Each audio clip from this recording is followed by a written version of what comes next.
në katedrat e Universitetit të Prishtinës, sepse shqiptarët kanë çka të mësojnë nga hebrejt, nga përvoja e tyre mirë vjeçare.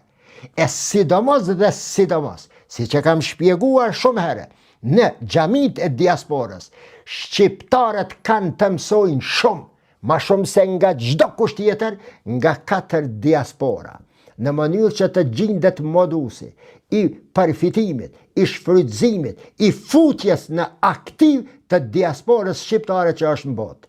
Dhe 4 diasporat, nga të cilat shqiptarët mund dhe duhet të mësojnë janë: e para, diaspora hebreje, që ka kriju Amerikë, që ka kriju Holandë, që ka ndryshuar sisteme politike, ka ngrit dhe ka rrëzue shtetet e fuqishme të Evropës. Dhe në fund, pas 2800 vjete, arrin ta krijojnë një shtet i vogël gjeografikisht, por me përparime teknologjike, me të arriturat të gjithëmbashme që i le mbrapa 350 milion arab për kilometra mbrapa. Ka çka të mëson, që të arritura Izraeli i ka arrit, i ka shtije në dorë, shkruan e dikun, fal diasporës hebreje, e shpërndar në përbot, sepse ajo diasporë, si që kam kërkuar nga shqiptarët e mi, nga shqiptarët tanë në xhamiat e diasporës, o vllazni, shkruani diçka që ka shini të Gjermani, të Francezi, të Holandezi, të Britaniku, shkruani se ato i nevojitën fëmijëve tuaj, na nevojitën neve si kamp, kemi nevojë na me mësu prej tyne, kemi nevojë me mësu prej tyne.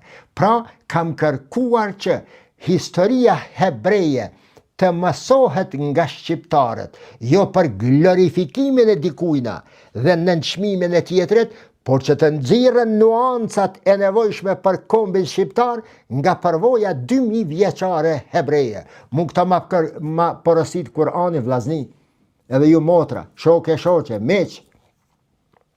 Kurani mu më thët se historia në Kur'an nuk është me kallëzu pralla.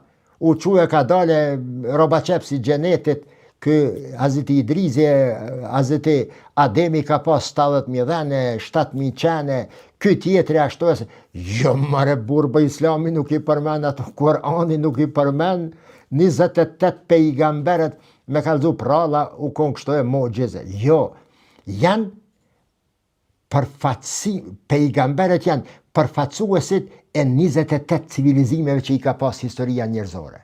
Se cili pejgamber e përfatëson një civilizim. Pra, Kurani po më thët muhe, mësoni, fesiru fil ard, ecni në për tokë dhe shiqoni shoqërit, si ngritën bidrasat e historisë dhe çfarë ndikon që të bien ato. Pra, po më thët, mëson nga përvoja hebreje, o Mustaf, o shqiptar, o jo shqiptar në përgjithësi, mësoni nga diaspora hebreje, mësoni nga diaspora irlandeze, mësoni nga një diaspor tjetër dhe me pa tjetër mos harroni, mësoni edhe nga përvojat e diasporës turke në Evropë dhe gjithandej në botë.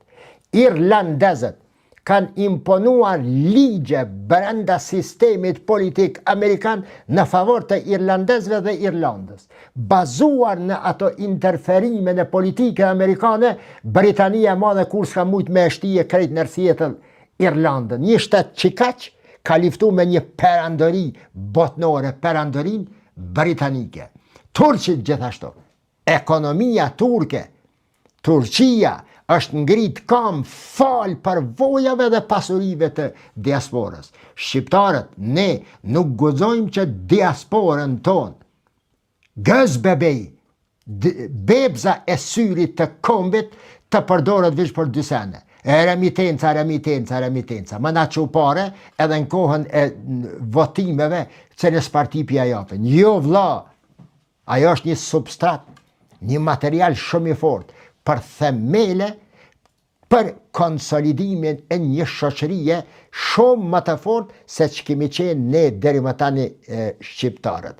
Bazuar në çato përvoja që unë i kam pa, unë mendoj se ka ardhur koha që margata jon, diaspora jon, nuk të mos shikohet ma vetëm si një magje nga ku del vota dhe leku, por të shikohet si një faktor determinant i së ardhmës së shqiptare.